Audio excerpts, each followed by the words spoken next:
Never stop reading Bible. Welcome to The Explainer. Today we're jumping into a really dramatic story. I'm talking survival, smart strategy, and just this incredible sense of purpose, all from the book of Acts.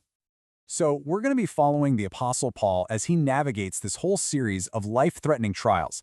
Seriously, these are trials that should have stopped him dead in his tracks, but instead they actually ended up paving his way straight to Rome. And it all kicks off in Jerusalem. So, let's set the scene. Our story begins with Paul facing a violent, furious mob in Jerusalem. But his defense?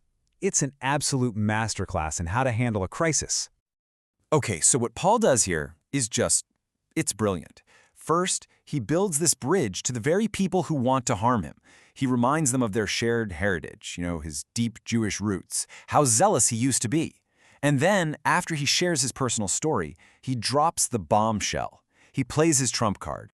In this one piece of information, it stops the local authorities cold, right in their tracks. They suddenly realize they were about to illegally punish a Roman citizen. And for what? They couldn't even find an actual crime he'd committed.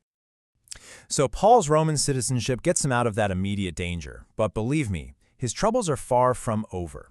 Next up, he's brought before the Sanhedrin. We're talking the highest Jewish court. And this is where things really start to heat up. You'd think appearing before this powerful council would lead to some kind of resolution, right? Wrong. Instead, it just sparks chaos and division right there in the court, and it leads to something much, much worse. A deadly plot against his life. And the opposition goes from bad to extreme, like overnight.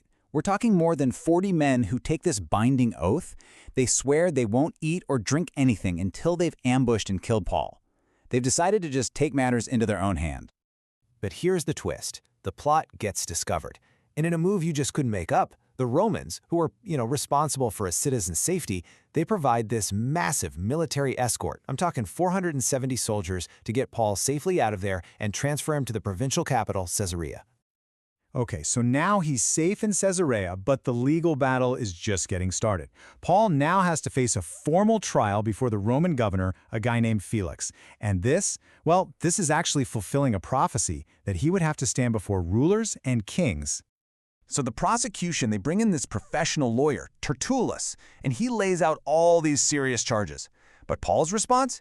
He's just calm. He logically goes through every single accusation and basically says, where's the proof? Where are your witnesses? He just dismantles their case piece by piece. But here's where it gets frustrating. Despite the fact that the case against him is incredibly weak, Governor Felix doesn't let him go. Nope. Instead, he keeps Paul in custody for 2 full years. Just leaves him in a state of legal limbo, probably because he was hoping Paul would offer him a bribe to get out. So, 2 long years go by. A new governor, Porcius Festus, finally takes over. And you can bet Paul's enemies back in Jerusalem see this as their chance. They immediately start pressuring Festus, trying to get him to transfer Paul back to their city for a trial. But Paul sees right through it. He knows exactly what's going on. This isn't about justice, it's a political trap. He understands that a trip back to Jerusalem isn't for a fair trial. It's a death sentence. It would lead him straight into the very ambush that's been waiting for him for 2 years. So he's backed into a corner. He's facing a bias system. It's literally a life or death situation. And that's when Paul makes his move. It's bold, it's strategic, and he plays his final card, his ultimate right as a Roman citizen.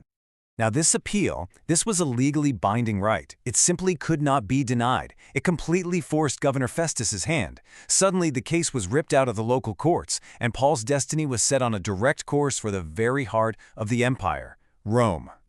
Think about that. This one single act didn't just save his life, it guaranteed he would complete his mission. Every obstacle you can think of, the angry mob, the legal battles, that 2-year delay, it all got turned into an opportunity. It gave him an audience with governors and even a king before he ever set foot on a boat to Rome. So when you step back and look at the whole picture, it's just incredible. Every conspiracy, every legal battle, every frustrating delay, it all ended up pushing Paul exactly where he was meant to go. And the craziest part? He was being protected by the very empire that would one day execute him. And that really leaves us with something to think about, doesn't it? It makes you wonder, what if the biggest obstacles in our own paths aren't actually dead ends? What if they're just detours that are leading us exactly where we're destined to go? This explainer was brought to you by the Center Studio.